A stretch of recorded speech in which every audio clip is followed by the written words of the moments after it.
A ver, imaginemos por un momento estar a miles de metros de altura, colgados de una sola cuerda en la ladera de una montaña escarpada y con una tormenta acechando en el horizonte.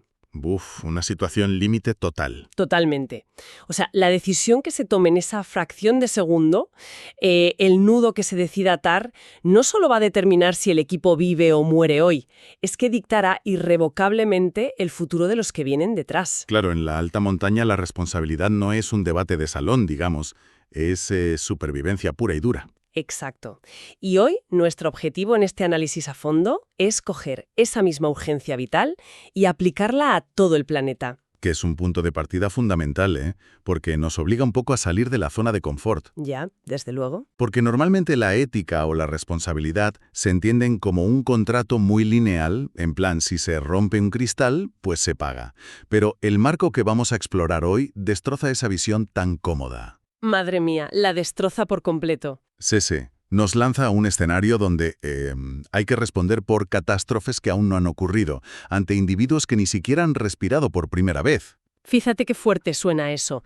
Y bueno, para desentrañar esta intersección tan fascinante entre, digamos, la literatura de ficción, la filosofía clásica y la ética ambiental, vamos a guiarnos por unos documentos excepcionales. Un material de primera, sin duda. Tenemos sobre la mesa el currículum vitae, las copias de los títulos académicos y, sobre todo, un ensayo profundamente revelador de nuestro autor, Fabio Alfredo Navarro Pasquali. El texto se titula Responsabilidad social como garantía del presente futuro.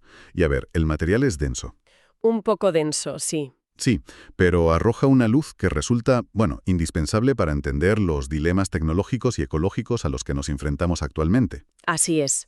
Vamos a emprender un viaje intelectual que, curiosamente, empieza con una tragedia personal en un famoso cuento de Jorge Luis Borges. Un clásico. Pasa por las estrictas reglas de la moralidad de Immanuel Kant y acaba desembocando en una urgencia muy moderna, que son los derechos de las generaciones que todavía no han nacido. Un recorrido completísimo.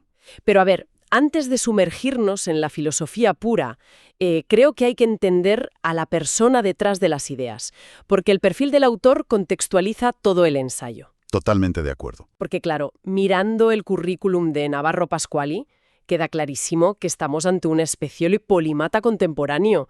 O sea, sus credenciales son asombrosas. Es que abarcan un montón de campos. Sí. Filósofo por la Universidad Nacional, abogado por la Universidad Libre, especialista en filosofía del derecho y magíster en historia por la Pontificia Universidad Javeriana. Esa base teórica ya de por sí es formidable. O sea, el derecho proporciona la estructura normativa, ¿no? Claro. Y luego la filosofía otorga esa profundidad analítica para cuestionar esa misma norma. Y la historia añade la perspectiva temporal a largo plazo. Es con un andamiaje intelectual perfecto. Exacto. Perfecto para desarmar conceptos éticos. Pero bueno, aquí viene el giro que rompe todos los esquemas, porque su historial no se limita a las aulas o a los tribunales. Aquí es donde la cosa se pone interesante. Mucho. Este hombre fue socorrista de primera clase de la Cruz Roja colombiana. Y hago una aclaración para quienes nos escuchan en España. Sí, conviene aclararlo. Porque aquí escuchamos socorrista y pensamos en el chico de la piscina municipal. Pero no, hablamos de un técnico de rescate de élite. Palabras mayores. Especializado en montañismo, comunicaciones por radio, operaciones de búsqueda y rescate, lo que se conoce como operaciones SAR. Tela. Y por si fuera poco, también fue miembro de la selección de sable de Bogotá y campeón nacional de esgrima por equipos, con vínculos con el Comité Olímpico. Es que el contraste con la imagen típica del filósofo encerrado en su torre de marfil es absoluto. No es alguien que teoriza desde el sofá de su casa. Para nada. Es alguien que ha chocado físicamente contra el mundo. Y precisamente por eso me surge una duda razonable. A ver, ¿de qué manera un pasado dedicado a rescatar personas en barrancos o, no sé, la disciplina del sable olímpico moldea un ensayo que intenta rescatar al planeta? Pues mira, la conexión es mucho más directa de lo que parece, si analizamos la mecánica de esas disciplinas. Pensemos en la esgrima. Vale. Concretamente en el sable.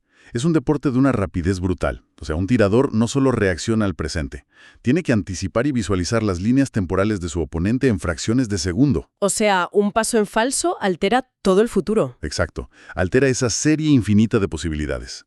Y si nos vamos al rescate en montaña, la situación es aún más extrema. Ya te digo. Un rescatador sabe que la supervivencia requiere evaluar constantemente el entorno y una solidaridad inquebrantable.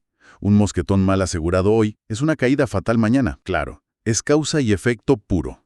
Eso es. Navarro Pascuali toma esa comprensión visceral de la causa y el efecto y la eleva a categoría filosófica.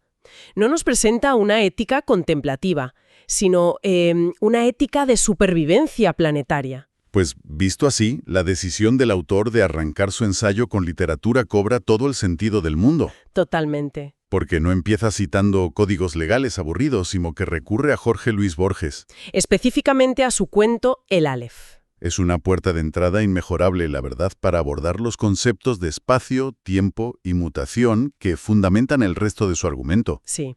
El ensayo nos sitúa en ese pasaje inicial tan melancólico del cuento, la candente mañana de febrero, en que muere Beatriz Viterbo. ¡Qué inicio tan potente! Es la constatación dolorosa de que la realidad muta, de que el cambio es inevitable. Y frente a esa mutación, el cuento introduce el Aleph. Borges lo describe como un punto brillante de unos 3 centímetros. Sí, situado en el sótano de una casa. Exacto. Pero la locura de ese punto es que contiene, sin superponerse, todos los puntos del cosmos, vistos desde todos los ángulos simultáneamente. O sea, todo el espacio y todo el tiempo concentrados en 3 centímetros. A ver, vamos a bajar esto un poco a la Tierra porque suena a magia. Sí, un poco abstracto. Mismo del filósofo francés Gilles Deleuze. Concretamente, rescata el concepto de la casilla vacía o el espacio en blanco. Un concepto fascinante, por cierto. La teoría viene a decir que para que cualquier estructura, un sistema social, el universo, tenga capacidad de transformación, necesita irremediablemente un espacio hueco. Es un giro intelectual súper interesante, porque la intuición nos diría que un sistema perfecto debe estar completo, ¿no? Lleno a rebosar. Claro, sin huecos. Pero Deleuze argumenta lo contrario. Si una estructura está saturada, es completamente estática, determinista. No hay alteraciones posibles. El Aleph actúa como esa anomalía, esa casilla vacía que permite el flujo. Para visualizarlo mejor, pensemos en esos típicos puzzles de piezas deslizantes de cuando éramos pequeños. Los de los numeritos. Esos. Una cuadrícula de 16 huecos con 15 piezas y un solo espacio vacío. Sin ese único cuadrado en blanco, la famosa casilla vacía, nada se mueve. Nada, se queda bloqueado. El puzzle estaría paralizado para siempre. Es la existencia de ese hueco lo que permite alterar la posición del resto, lo que da la posibilidad de cambio y de reordenar el futuro. Esa analogía lo clava. Capta la esencia perfectamente. Y lo que aporta el ensayo al conectar esto con la crisis ambiental es revelar qué representa esa casilla vacía en nuestro universo. ¿Y qué representa exactamente? Pues representa nuestra capacidad de agencia. Es nuestro margen de maniobra moral y material.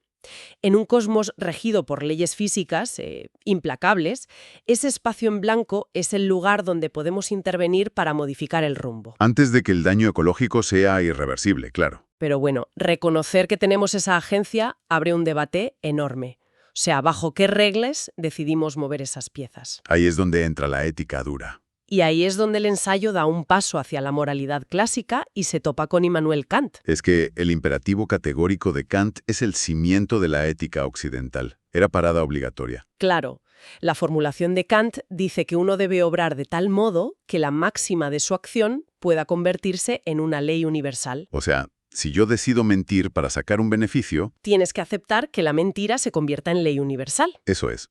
Y como un mundo donde todos mienten se destruiría, entonces mentir es inmoral.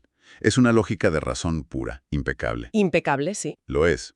Pero el análisis histórico que hace Navarro Pascuali señala una limitación gigantesca en este modelo. ¿Cuál? Que la visión kantiana pecaba de ingenuidad histórica respecto al entorno físico. Hay que entender la cosmología del siglo XVIII. Claro, otra época. En la época de Kant, el mundo natural era visto como una fuerza monumental, inagotable y sobre todo indestructible frente a nosotros, frente a la pequeñez humana. Océanos inmensos, bosques infinitos.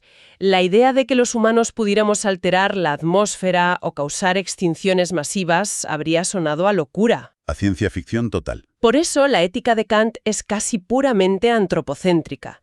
Regula las relaciones de humano a humano, la naturaleza era solo el decorado de fondo. Exactamente. El decorado inalterable. Y por eso Navarro Pascuali evidencia que esa ética se ha quedado, bueno, obsoleta frente a nuestro presente. Tiene sentido. La revolución industrial y la tecnología impulsaron lo que él define como una razón instrumental. Una racionalidad donde la naturaleza pierde su estatus majestuoso y se reduce a un almacén de materias primas. Un catálogo para saciar nuestro consumo desenfrenado. Eso es. Y la lección dolorosa es que la naturaleza no era indestructible.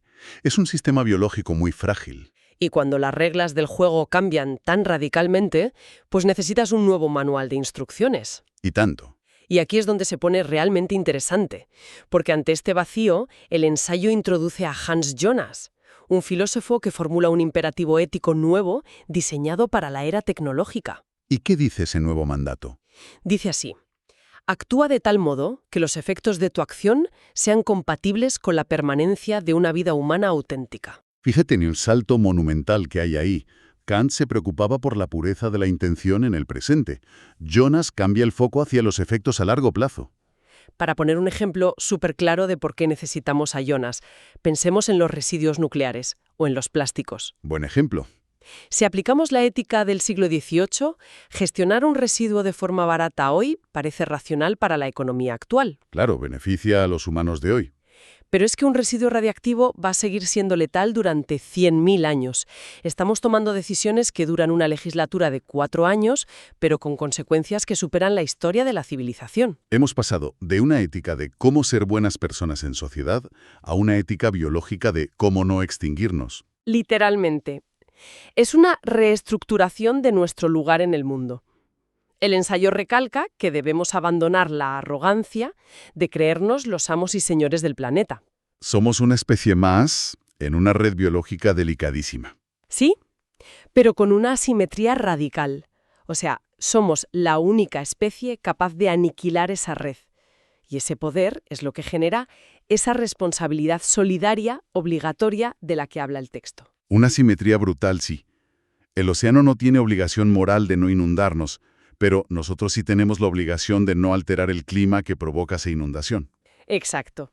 Y esto nos lleva a la parte más conceptualmente densa de este análisis a fondo, la reconfiguración del tiempo. Aquí hay que agarrarse fuerte.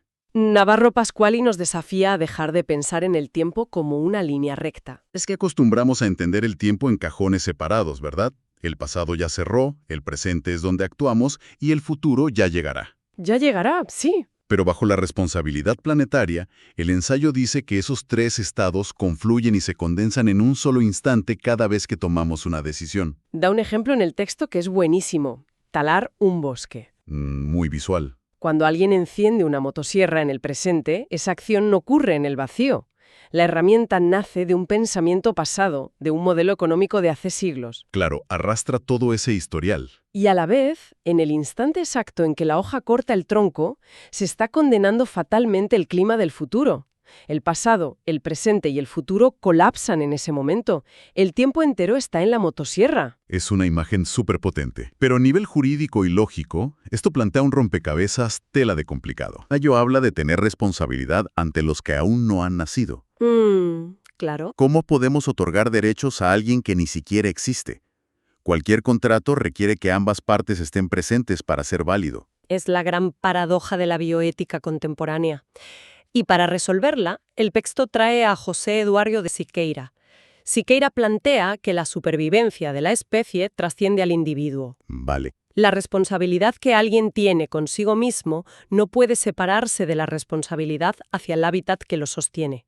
Por tanto, surgen los derechos intergeneracionales. O sea que no es un contrato entre dos personas que se dan la mano hoy en un despacho. Exacto. Es reconocer que el sujeto de derecho es la continuidad de la especie. Quienes están por nacer tienen un derecho inalienable hoy, el derecho a heredar un planeta habitable. No podemos hipotecar su hogar ecosistémico antes de que lleguen. Eso sería arrebatarles la posibilidad material de ejercer esa vida auténtica que reclamaba Jonas. Hay una frase de Navarro Pascuali que captura esta desolación con una poesía bastante sombría. ¿Qué dice? Dice: caen las hojas de los árboles como pasan generaciones agotadas por el tiempo que les es ajeno. Madre mía, devastador. Sí. Transmite el desamparo de unas futuras generaciones obligadas a habitar un mundo agotado por decisiones en las que no tuvieron ni voz ni voto. Y fíjate, al leer esa frase y asimilar todo el peso de esta ética, surge un obstáculo psicológico importante. La ecoansiedad, supongo. Compramos algo o encendemos la luz. Estamos cargando con modelos destructivos del pasado y dictando la supervivencia de gente que nacerá en 2 siglos. ¿Es mucha presión? No es una receta para la parálisis.